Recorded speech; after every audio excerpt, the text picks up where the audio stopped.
হযরত আবু মুসা রাদিয়াল্লাহু তাআলা আনহু হইতে বর্ণিত আছে যে রাসূল সাল্লাল্লাহু আলাইহি ওয়াসাল্লাম ইরশাদ করিয়াছেন, সুসংবাদ গ্রহণ করো ও অন্যদেরকে সুসংবাদ দান করো।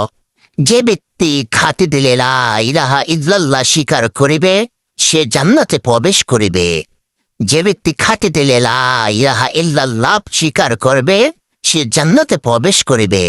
হযরত আবু মুসা রাদিয়াল্লাহু তাআলা আনহু হইতে বর্ণিত আছে যে রাসূল সাল্লাল্লাহু আলাইহি ওয়াসাল্লাম ইরশাদ করিয়াছেন, সুসংবাদ গ্রহণ করো ও অন্যদেরকে সুসংবাদ দান করো। যে ব্যক্তি খাঁটি দিলে লা ইলাহা ইল্লাল্লাহ স্বীকার করিবে সে জান্নাতে প্রবেশ করিবে ইনশাআল্লাহ।